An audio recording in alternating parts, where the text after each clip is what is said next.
Ho, ho, ho, ho.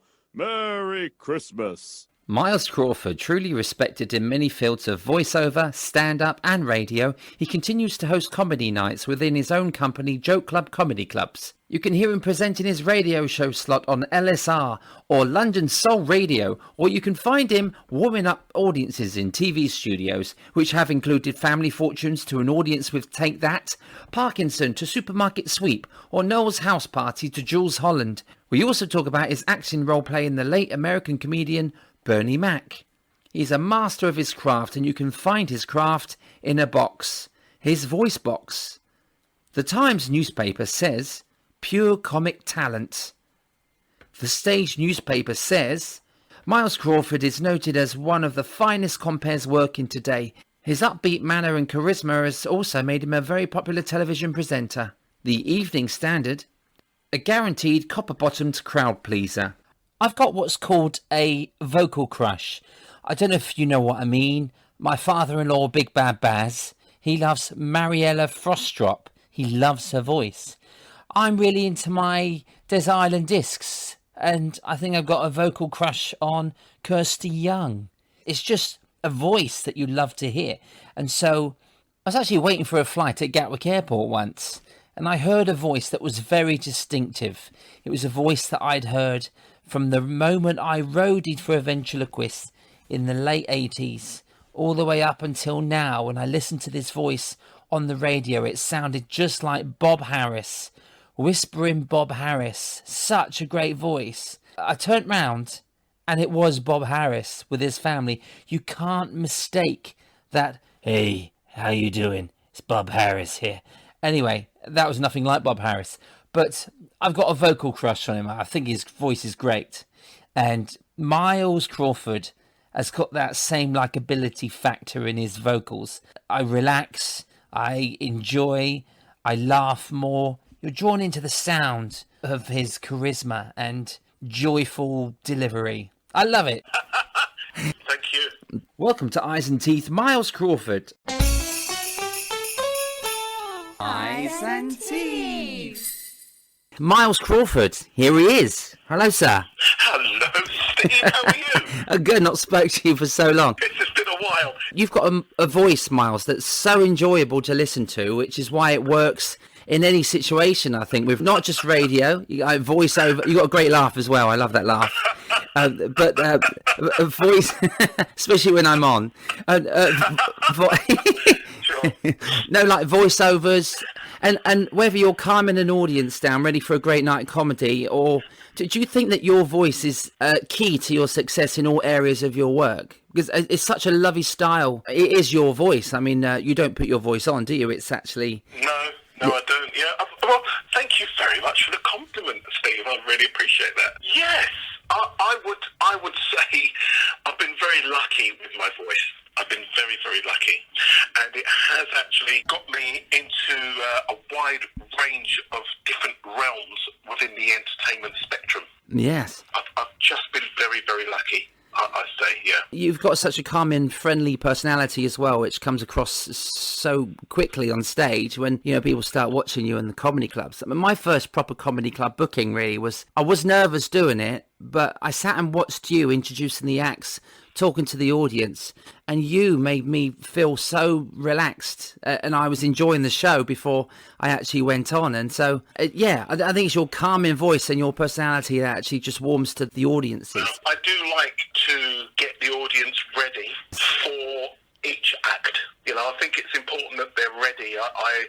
You know, there's times when they are quite rowdy, and maybe the act is the presentation of the act is an act that you actually just need to listen, Definitely, and then get the act. And so, I think carefully about the introduction of the next act. If it's a sort of loud musical act, then yeah, you get them up. You know? yeah. Otherwise, you know, if you've got a rowdy audience and then, you know, a one-liner comedian is coming on, or just someone who tells stories or something like that. Yeah, they need to be listened to. It's important that you calm them down a bit, you know, and getting ready for that style of performance. And to do that, you you do use your voice, the levels of your voice, you know. I mean, that's where experience comes into it, isn't it? And you've been called one of the finest compares working today, so that comes from dealing with so many audiences. Sure, I appreciate that. I mean, I've been very lucky, as I say, and I've been given certain opportunities in the past, especially through doing TV warm-ups, television warm-ups and things like that, where you do have to deal with a wide range of different audiences. You know, 4 different shows. Wow. You know, and so you kind of have to learn how to pitch it. Yeah, I guess because they are all completely different shows, aren't they, that you would do warm-ups for as well. Would you say that, I mean, because more importantly, the TV warm-up, you are the crowd control for that show before it goes live. So it'll be a fun experience, but they need to get to know Miles Crawford beforehand. And then every time there's, you know, they cut and go to a break, you're there to actually keep the audience awake and interested. But in warm-up, does the audiences differ from maybe, say, a Ready Steady Cook audience to an audience with Tom Jones, or the Q Mars to a Question of Sport? Are they the same, or do you have to judge it on the day? They are very different. Yeah, the audiences are very, very different. You do get your audience regulars, you know. People who just have tickets. They're like to every show.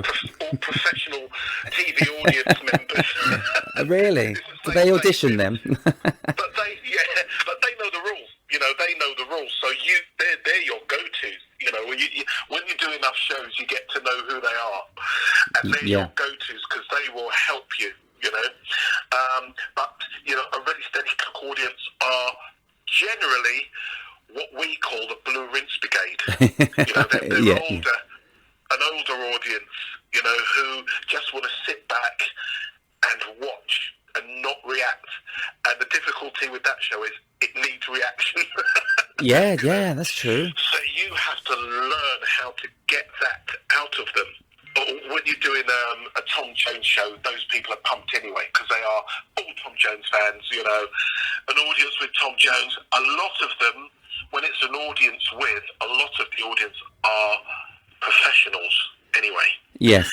You know, they're invited guests and stuff. But that's a different style of performance because some of the people in the audience are better than you.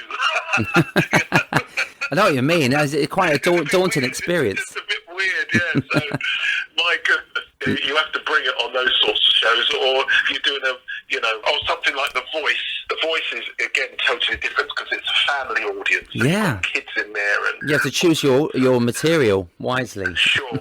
Yeah, you just got to choose your material and your style of presentation very, very carefully. Yes, wow. On those shows. So you learn very quickly, you know. Yeah, definitely. Your stand-up's taking you around the world, like Hong Kong, Dubai. Absolutely, everywhere. I mean, where are the best audiences? I remember I've done over 200 cruise ships, and I remember one that stands out for me was a ship full of Australians, and they just loved the show. Yeah. Like, I didn't have to work hard, do you know what I mean? It was like the palm of your hand. So I knew Australians was an audience I want to actually reach in the future because I really enjoyed them. But and an all-inclusive British audience was one of the best I've had as well. And when I say all-inclusive, that you know, a bottle of beer and free champagne on the way into the venue helps them laugh at my show. What are your best audiences? Well, much like yourself, you know, your act is superb and it travels Thank you. Well. And you understand what I mean by that. You can actually plonk you anywhere and you'll craft a superb set abroad, over here, you know, to different sorts of audiences. I have enjoyed the audiences abroad. You know, if you go somewhere like Dubai or Singapore was really great for me. I really enjoyed that. Where you've got your expat type audiences. Right, okay. Who don't have a lot of comedy. So when they do get comedy, they're up for it. They're ready. You know? Yeah. And so I like to feed off the crowd when I'm performing. And so if there's an audience that's up for it, we're going to have a good time. You know, we are definitely going to have a good time. Singapore is one of my best. I did enjoy the comedy over there. Then again, you know, I had a good run on the cruise ships as well. They were a bit tougher, the audiences. I had to work that out. Yeah, they sit there with their arms folded sometimes, don't they? Like, do what you do. The difficulty there is when I did the cruise ships, you had to do 2 shows, one early and one late. Yes. For about half an hour, 40 minutes, something like that. Right. Totally clean, you couldn't.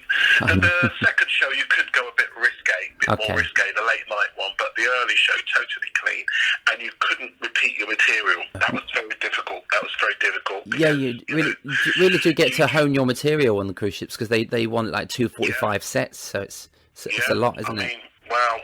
But again, and you'll second this, is it has taken me all around the world, those cruise ships, So I've been very, very lucky to be asked to do those. That was an experience. They can always be an experience at sea. Every night's different. Yeah. I mean, you can go out and do two cruise shows in one night, and same venue, same act, and you go out and do the second act, and you could storm the first one. The second one, completely different reaction. And you're thinking, what happened? So. It's just maybe they need a bit more drink, or they had a bit more drink. So I think drink may be involved. There are tough audiences wherever you go, and you do a lot of corporate work and military work as well. I've had a few stringy corporate gigs, but also like a holiday park in Kent could be difficult for me. But you've worked for troops in Kuwait, the Falklands, Bosnia. Or Manchester City Football Club. What's a hard audience for you, Miles? Wow.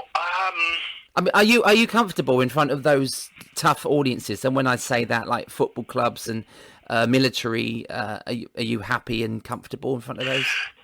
Yeah, so long as I am comfortable. A tough gig can come anywhere. Yeah. Even if you've done a club or a venue or a type of function a lot of times, they are all very difficult. But I would say the toughest time is when you actually go on. If you're doing a corporate, for instance, and you are doing a comedy set at a corporate, it's very important when you go on in the evening. It could make or break you. Yeah. Win or lose, it doesn't matter how good you are, and again, how you're presented on. Sometimes, irrespective of the amount of experience you've got, you're not going to win. No. One memory that comes to mind, I was at the big hotel on Park Lane. Okay. And it was in the big ballroom. They had an announcer, I was actually comparing a big charity night. There were about 1,200 people seated for dinner. There's a massive room upstairs and downstairs. Yeah. So that was very difficult. The Grosvenor, it was the Grosvenor Hotel. It's a tough room, the Grosvenor. Yeah. Goodness. I said to the guy, look, I will intro myself on. It's fine. They said, no. This person always introduces the compare. A compare to introduce the compare. I got there early on this particular night, and I was in amongst all the guests in the reception. Right. Walking around, just having a listen, judging them all out. Yeah. So I kind of knew what it was. I'd done my research on the companies. I was fully loaded, ready to go. Anyway, this guy, he literally went on. He didn't have their attention. Introduced me on, so I came on to about 1,000 people talking to each other at their tables. Yeah, that's not a good start. No. Oh gosh, and the whole night I struggled. The whole night, just because I didn't have their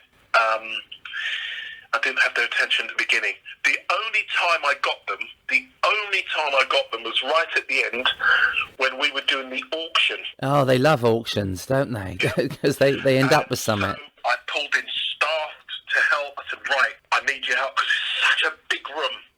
And so off came the jacket, off came the bow tie, undid the top button, sleeves up, right, let's go. And it was literally that. Yeah. I came off the stage, I was in amongst them with a radio mic. Oh, brilliant. Of course, you can then banter, hey, who's this? I knew a bit about who was on what table. Okay, yeah. So jokes came out, bam, bam, bam, and then played them off. And that's the only thing that saved me that night. Otherwise, I was just a voice coming out the speakers. And I was thinking because you were taking your tie off, your jacket off, I thought the trousers were coming off, and that would have got their attention. Don't stop. Certainly got some attention. Yeah, the whole room would have gone silent, and you're right. I've got your attention. Let's start. Oh, funny. Oh wow. Oh, well done though. I mean, to actually grab them in the end, because I've done like it was financiers. They were bankers that owned bankers, and they were. Wow. Yeah, and I've cleaned that up. they was seriously they were tough, but they didn't want to be entertained by a man with a puppet. They weren't even listening to the compere, that was feeding them. They are tough, those London gigs, but they are very, very tough. They keep us on our toes, don't they? Absolutely. You have to dip into your bag of experience when you do those gigs.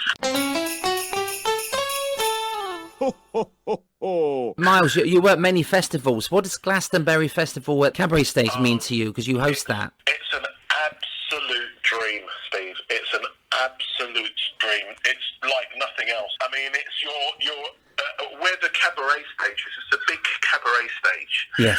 And in the tent you can fit about 2,000 people in there. Oh, wow. Massive. They're all sitting down and people are standing up and people are coming and going. But you've also got the murmurs of the rest of the festival outside. Yeah. It must be buzzing. It's just electric. Yeah. Step outside, there's another stage there, or there's something going on. Anywhere you go. To host the stage on Glastonbury for me was an absolute pleasure. I don't take it for granted at all. They're very careful who they choose. Yes. It is a hell of a responsibility to host that stage. You do about a 4.5 hour stint. Wow. So you're there for 4.5 hours a day, and then you introduce a selection of acts in that time. Yeah. And then they turn it over. A different compere comes in, and you can go and enjoy the rest of the festival. Yeah. Sounds incredible. It's an absolute dream. I love every minute of Glastonbury. When did they start introducing comedy and cabaret to Glastonbury? Because it was primarily music, wasn't it? But where it was, yeah. I mean, I couldn't tell you, to be honest. But you're right. I mean, they've always had the variety aspect there. There's always been some kind of variety aspect, and I'm not quite sure where the big cabaret tent came in or when. But I remember years ago when I used to go, there was a lot of sort of smaller stages around the festival where you'd see weird and wonderful acts. Yeah, like a poet tent, that sort of thing. Yeah. And okay, brilliant. And now it's absolutely vast. Glastonbury. It was recently the 50th anniversary of Glastonbury, but that's been delayed now. So I don't know what's going to happen. Everyone that was celebrating this year, they're going to have a double whammy, aren't they? Next year, and I think so. It's well deserved. But I think as comedy's grown, I guess Glastonbury, they saw that and saw an opening for the big cabaret tent, and so it has grown, which is nice that they've let comedy in. It's great, and it is a superb platform as well. You're an act. It's not gonna get you that big television show, but it is the experience of performing as part of that mammoth festival. Definitely. I remember you telling me how much you enjoy it. It's just really nice to hear, that the experience that you get from it. Yeah. I mean, it's wonderful. And, a lot of the big acts, or what you call the big acts, do Glastonbury. And they come along and they do their sets, radio, comedians and TV, everybody. It's a nice mix. It's a nice mix they have there. Brilliant. There are lots of different types of comedy you can get, but I think as a prop comic, I've not done many comedy clubs, but what do you think of prop comics? I being a ventriloquist on your circuit caused a bit of a fracas. I think our props get in the way, we're kind of frowned upon, but you rebooked me for your Brighton Comedy Festival, which I love you for. And you were fantastic, actually. Well, thank you. It was a massive compliment being asked back, but in Brighton we had a great time. Was it the BA Tower? Was it the British Airways? That's right. Yeah. It was very encouraging to hear you laughing really at your station during my sets. But is there in the comedy world a no prop policy in some venues, or is funny in your book? Oh, controversial. you know, fun is funny in my book. I do like the variety type act. Yeah. You know, in all my joke club venues, I try and include some kind of act that's different to just straight stand-up. Sure, if it's an impressionist or comedy magician an or something. Or a musical comedian or Yeah. comedian, a ventriloquist. Yeah. I've even had hypnotists on and things like that. Really? Yeah. And I just think, you know, funny's funny, and the audience should experience a wide range of comedy. Yes. Rather than one sort of type, you know. No style is funnier than the other. No, you know, sure. in my opinion, if you can just entertain that crowd in your time allocated, job done. As long as they're laughing, that's nice. There are venues, I've had it myself, you know, when I was on the circuit, I was a props comedian, I had a big box, and I used to wear a big suit and pull out all sorts of stuff and use music and all sorts of bits and pieces. And Really? some venues, Wow. Yeah, some venues wouldn't book me because Yeah. I did that. The only time they started to book me was when I started to compare a lot. Okay. And they booked me as compare. I see, yes. You could do what you want in between the acts. And, Yeah, wow. so that was interesting. Oh wow! Well, I'm a frustrated comic, you know, but I give my dummies the lines that I write, but I won't necessarily get a laugh doing them, you know. But Sure, Steve. That's Yeah. the skill. You know, you're writing for two, really, aren't you? yes, You know, yes, you're.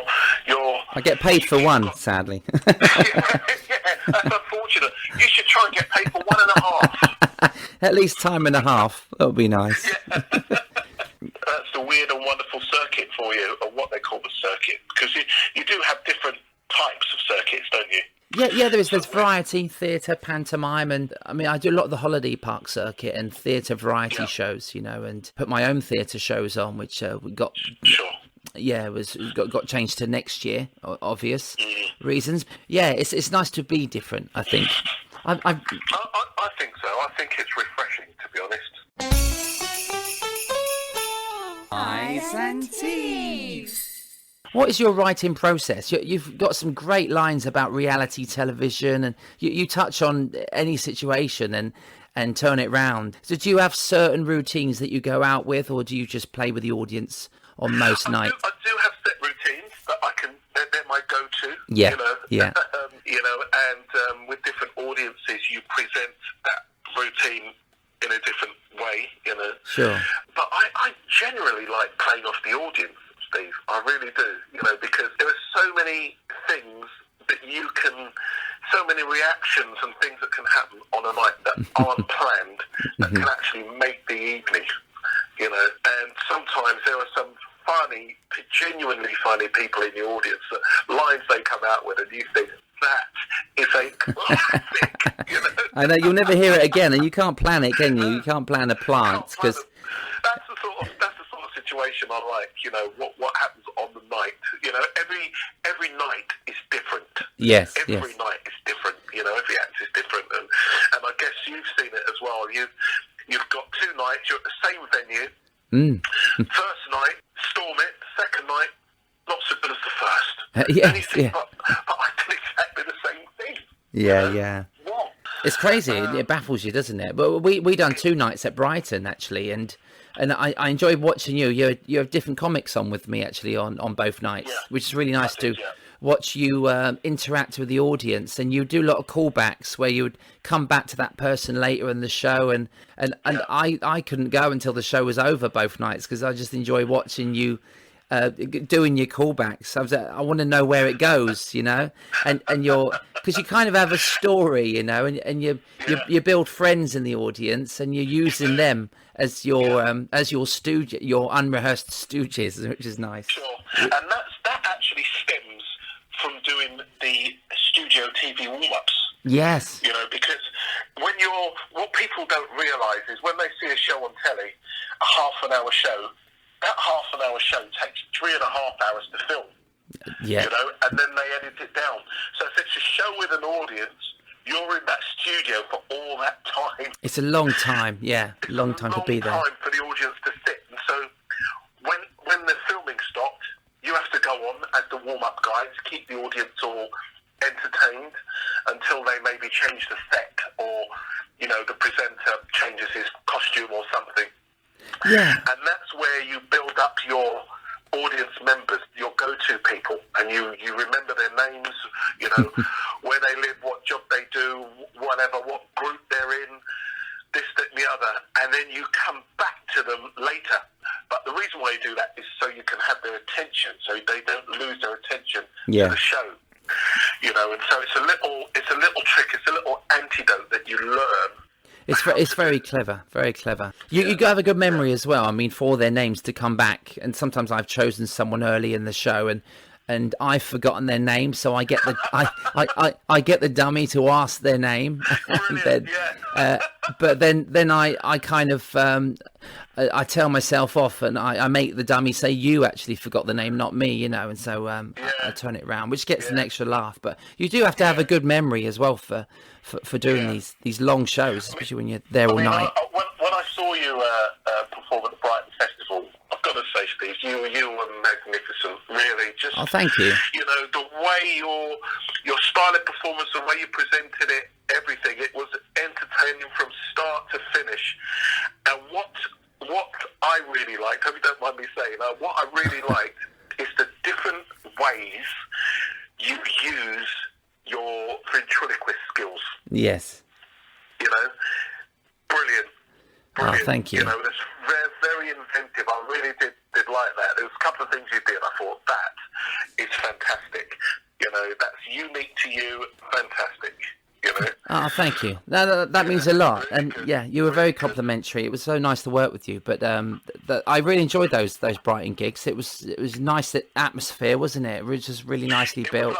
It was lovely. And, you know, that was the first time that particular venue had comedy. Oh, really? It was the I-360. That's what it was called, wasn't it? So it's the I-360, yeah. The I-360 building where the big eye is, you know, it's like the Brighton London Eye, you know. Yeah. Lovely venue underneath that.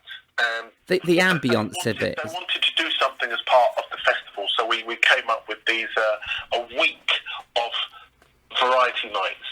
You know, where you'll see a variety of comedians every week.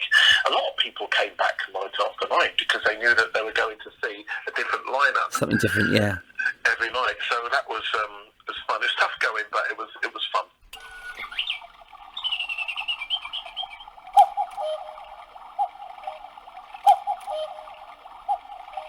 You keep yourself busy with, you're a DJ as well, and you're a radio presenter.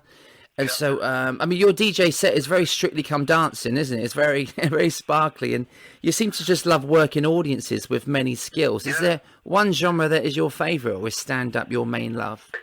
Yes. Everything stemmed from that, really. Okay. And I like music generally, and you're not just a one-trick pony. No. You know, that sort of thing. And the opportunities have come in the past where I've gone, in actual fact, I wouldn't mind doing that, and I've given it a go. You know? Yes. Some things work, some things don't, and then you stick to the ones that work. You know.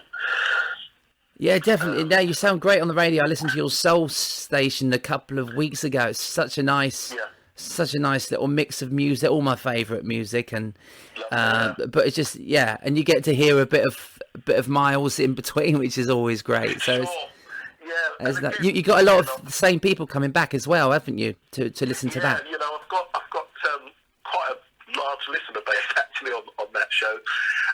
London Soul Radio, the Soul of London, it is called. Yes. And I'm on a Wednesday morning, 10 a.m. until 1 p.m. I like to mix my music, but what I like to do on that show, Steve, is the listeners choose the music. The listeners choose the music. That's nice. So I've got a couple of guys in the studio that help me out, actually, because I don't have all the records that people request to hand. Really, you know, I just have the laptop. You know. Right. Yeah. You're not running in the corner to grab a vinyl. Yeah. So we've got like a big vault of music at the station, and so we've worked out a way that they can, if somebody sort of requests a song, they find the song for me and patch it through, and I play that live on air there and then. Oh, nice! Wow. Yeah, it's quick work. It's just like working a live audience. Yeah. You know, someone says something, you react to it, and I like that live feeling. You know, a lot of presenters, radio and everything, they produce the show so they know what they're going to play one after the other. Yeah, you know? It's all scripted. And so I do, just like material, I do have set stuff that I've got, you know, that I plan, and the rest, we'll see what happens. You know? Yeah, could go anywhere when you're reading out your messages, can't it? And because you've got that brain, it's a bit dangerous. It's a bit dangerous for live radio, but we're used to performing live, so. Yeah, that's true. You can pull it back, or or stop reading that message if you can't finish it. No, I love it. I love doing that, the radio. That's brilliant. Yeah, I really enjoyed that. It's London Soul Radio. I'll be tuning into that again. Where do you love to relax? I know you like riding horses. I do. Cool, you've done your groundwork, Steve. Yeah. But I found that fascinating because, I mean, is that a hobby of yours, or you just love being therapeutic and just riding a horse and doing what you love? It is now a hobby, yes. I mean, that actually stems from entertaining, you know, doing stand-up. Because at the time you mentioned earlier that I entertained the troops. Yes. So I was doing a lot of work with CSE, Combined Services Entertainment, and they were a company back then that, you know, provided entertainment for the troops abroad. Right, okay. So we were going to, at the time it was Bosnia, Serbia, the Falklands, Kuwait, Germany, you know, those sort of places. Yeah, wow. To entertain the troops. And what happened was, there was a sergeant who was on one of the tours that we did that was based in St John's Wood. There's an army base in St John's Wood called the King's Troop Royal Artillery. Right. And I got a call, or my agent got a call saying the King's Troop want to book you for an afternoon function. And at the time, I thought, there's no one called the King's Troop in St John's Wood. There's somebody taking the mick here. So we overcharged them. We said, yeah, we'll do it, overcharge. And they went, yeah, we'll pay it. Right? So I thought, someone's having me on here. An afternoon function in St John's Wood for the troops. No. Anyway, turned up with all the gear, and there it was, the King's Troop. Guards outside, everything. Wow. So I went in, and it was what they call a pass out. One of the troops, one of the sergeants were leaving. Okay. So they were having their function in the evening, but before that function, which is very ceremonial, they wanted a laugh in the afternoon. So this sergeant who had seen me in Bosnia somewhere said, I know who to get, Miles Crawford, you know. So I went in and there were like 12, 15 sergeants. That was it, you know. Go on then, mate, off you go. Straight in. That was tough. It was just banter. But it went down really well. As a result, I got to know them. I started providing entertainment for them, and then they made me an honorary member of their fabulous. Sergeant Smiths. And as an honorary member, you get to ride the horses. And that's how I got into riding. That's fantastic. Wow. They kitted me out. They gave me lessons, taught me how to jump. You know, I've been out on the plains. Well, I still go out now in Wiltshire. Out there, they've got barracks out there, a Lark Hill. Yeah, it grew on me. Absolutely love it.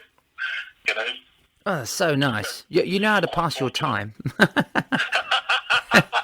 Quite fortunate, you know. Yeah. And you do a celebrity pro tennis as well. I mean, you keep fit, don't you, for all this? So, yeah. How's the tennis? I do love playing tennis.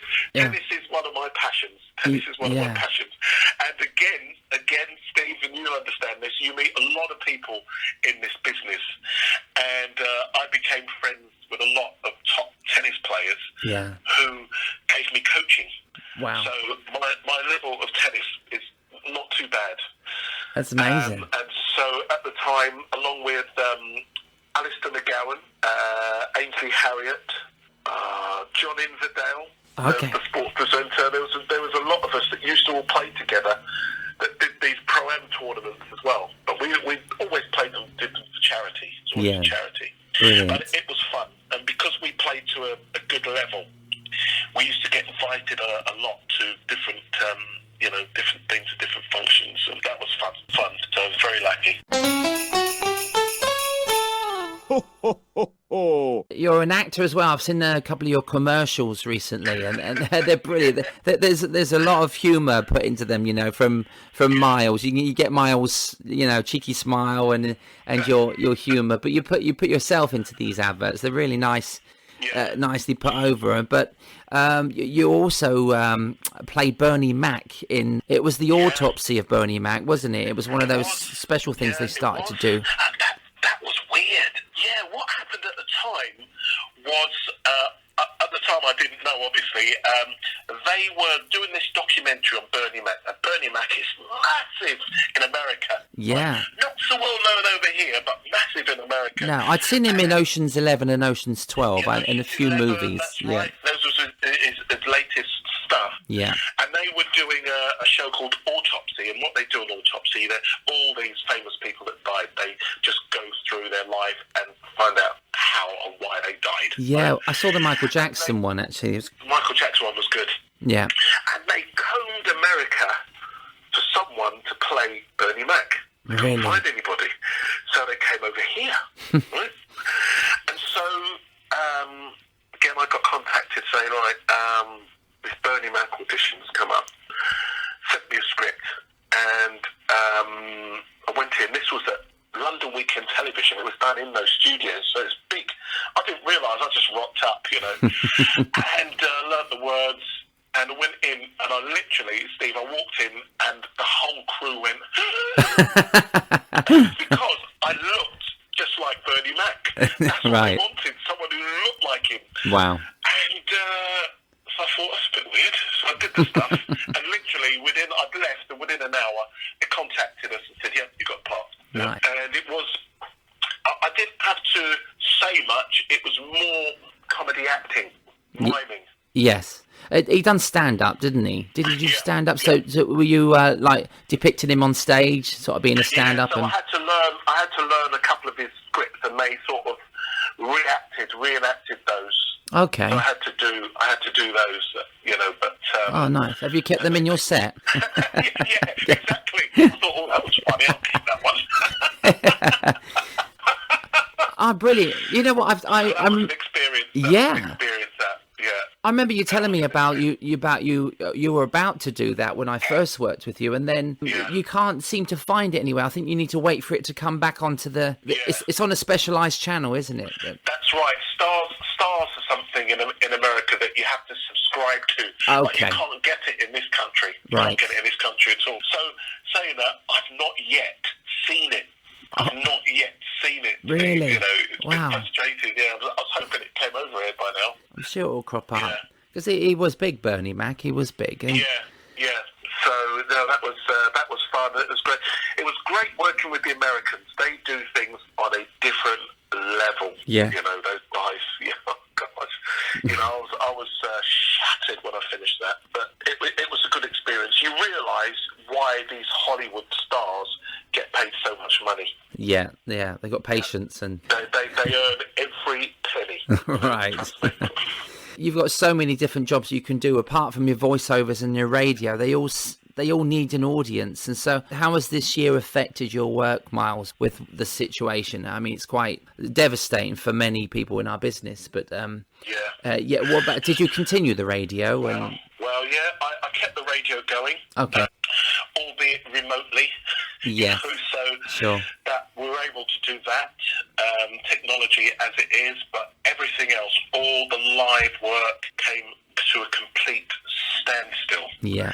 It hit me, it devastated me.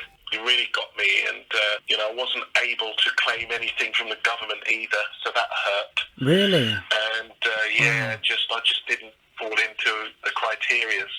Yes, it hurt, and it still hurt. I had to improvise with work. I had to find different work to do to try and bring in some money, which again was hard during the whole period. Yeah, definitely. So you needs are must, as they say. I know it's tough times, and let's hope it's coming back. Did you get to do any outside comedy gigs which have just started to come back, or you've not done it just yet? No, not really doing that. I'm working on my brand. You know, I use the time to revitalise the Joke Club brand.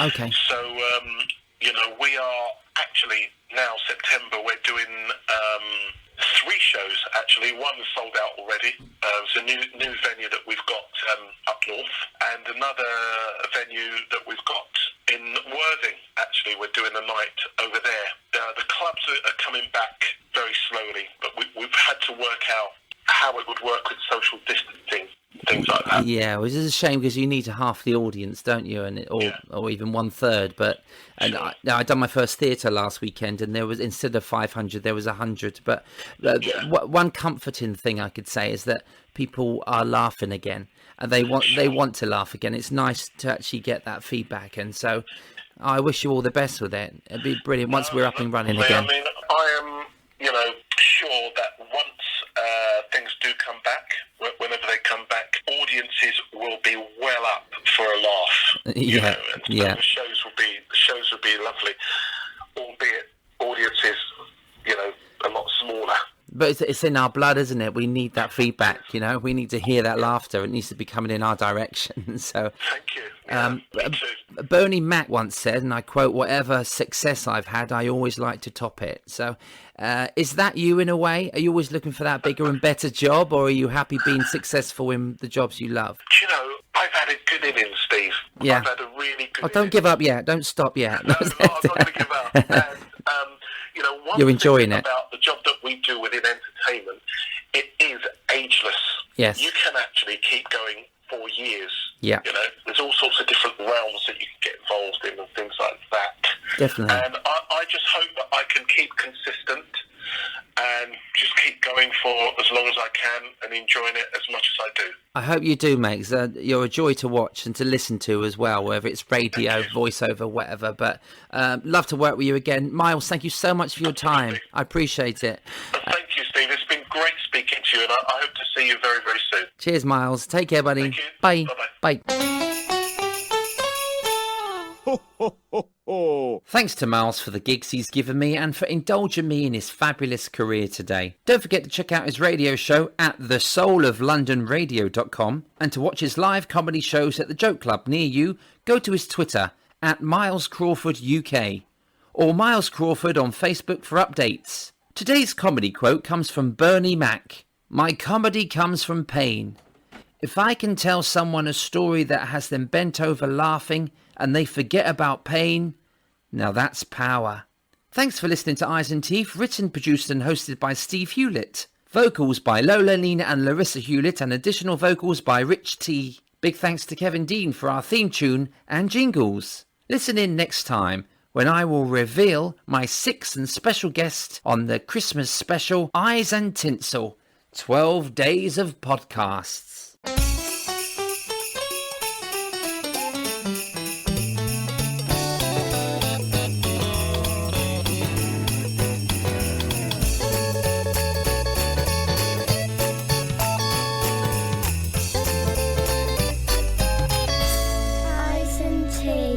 Ho, ho, ho, ho. Merry Christmas.